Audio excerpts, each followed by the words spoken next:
keempat secara nasional.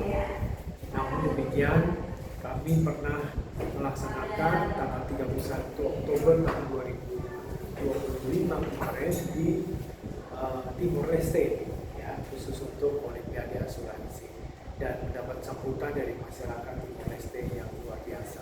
Jadi kalau digabung peristiwa finalnya ini udah 6 kali, ya. Nah, kegiatan ini dilaksanakan untuk menjawab, ya, kebutuhan masyarakat terhadap literasi asuransi. Kenapa demikian? Selama ini masyarakat banyak kurang terupdate terhadap fungsi, manfaat, dan tujuan asuransi. Oleh karena itu, kami mencari kegiatan yang paling pas, ya. Artinya kalau kita bicara literasi hanya lihat orang berkumpul, orang asuransi berkumpul, dan lain sebagainya, saya kira itu belum bisa dinamakan terliterasi. Kalau terliterasi itu dia harus tahu apa manfaatnya, tujuannya, dan itulah mereka dapatkan dari perlombaan ini. Di mana kedua event ini sama, mereka membaca buku pelajaran yang dikeluarkan oleh Otoritas Jasa Keuangan, khususnya BK OJK di tahun 2016, ya, buku perguruan tinggi itu dibaca oleh mereka. Kemudian untuk anak-anak yang peserta Olimpiade ini, mereka berlomba, ya, dan lombanya dalam bentuk melalui Zoom, ya, dan kami berbagi grup-grup panitia itu hampir 20-an, ya, untuk mensortir mereka karena jumlahnya sangat banyak.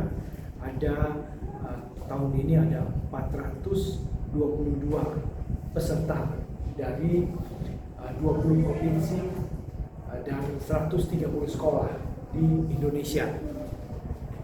Kemudian untuk kompetisi pemberian literasi asuransi, mereka membaca buku yang sama, kemudian mereka berusaha untuk bisa mengajar asuransi yang mereka pelajari tadi, ya, dan divideokan. Nah, kemudian mengirim kepada panitia. Ini pesertanya ada 925 orang di seluruh Indonesia. Ada 35 provinsi di seluruh Indonesia, ya. Kalau digabung antara Olimpiade dan kompetisi ada 36 provinsi, karena ada yang di Olimpiade ada, tidak ada di kompetisi, ya. Dan ini membutuhkan panitia yang banyak sekali untuk mensortir video-video yang masuk. Kami melibatkan anggota karyawan dari perusahaan anggota Asosiasi Asuransi Umum Indonesia beserta para finalis AIMA. AIMA itu Young Manager Award, ya, ASEAN Young Manager Award. Nah, mereka adalah manajer-manajer yang hebat yang setelah juara itu akan dikirim ke Jepang. Mereka terlibat sebagai juri bersama kami. Setelah mensortir itu semua, kita mengadakan setelah video itu sortir, 20 orang itu menjadi semifinalis, ya, untuk setiap kategori. Jadi semuanya ada 40 orang. Nah, dari semuanya ada 80 orang. 80 karena ada 4 kategori untuk kompetisi literasi: kategori dosen, kategori guru, kategori mahasiswa, dan kategori siswa, ya. Nah, dari situ mereka ikut lomba melalui Zoom. Mereka mempresentasikan langsung seolah-olah peserta juri itu adalah audiensnya atau masyarakat. Per topik yang mereka pilih, misalnya dia membawakan kepada para UMKM atau kepada ibu rumah tangga dan lain sebagainya. Nah, setelah mereka berlomba, kemudian kita pilih 3 yang masuk ke final. Yang hari ini diadakan lomba pada hari ini. Mereka ada di kelas VIP, dengan juri yang cukup banyak. Kita juri datang dari ketua-ketua asosiasi, perusahaan asuransi, bahkan beberapa direksi terlibat dalam pencurian uang. Dan saya kira kegiatan yang besar ini sudah keempat kali kami juga melihat bahwa ini punya efek yang luar biasa. Anda bayangkan kalau 1.347 orang yang ikut serta, berapa yang mencoba-coba tapi tidak jadi ikut. Nah, jadi berapa orang yang tahu bahwa temannya ada ikut seperti ini. Jadi saya pikir ya kita mungkin menjangkau puluhan ribu orang sudah mulai tahu tentang acara ini.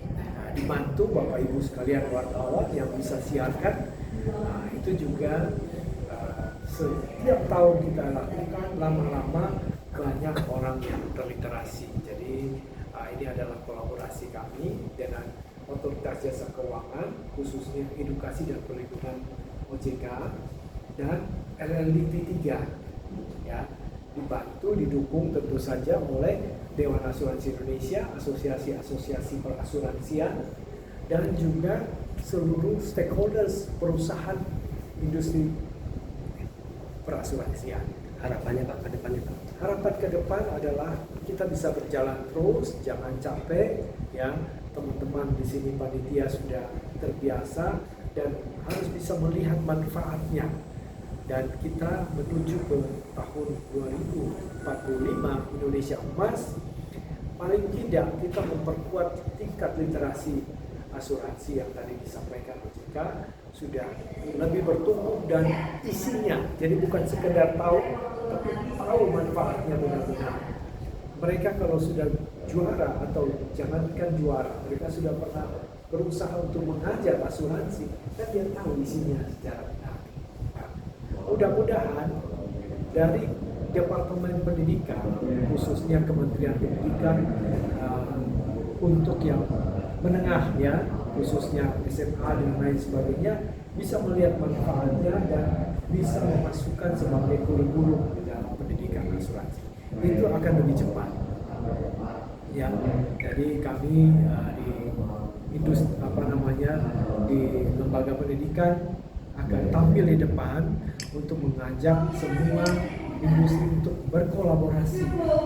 Dan model seperti ini adalah yang sudah dijalankan di beberapa negara yang maju. Di China misalnya, ya, kolaborasi antara dunia pendidikan dan industri begitu dekat. Mereka membuat robot dan lain sebagainya.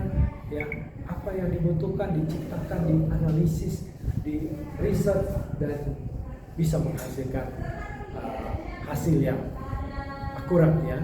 Kalau di Indonesia masih jauh ya, banyak pejabat mengambil kebijakan dengan pikiran, waktu, tenaga, banyak perguruan tinggi melakukan riset, habis itu selesai taruh di perpustakaan. Jadi belum match. Nah, kami ingin supaya kolaborasi menjadi nyata. Apa yang kita lakukan dalam pengabdian kepada masyarakat ini adalah kita membangun lingkungan sosial kita. Karena kita di industri asuransi, maka kita harus membuat masyarakat kita paham terhadap asuransi. Nah itu. Baik, terima kasih Bapak.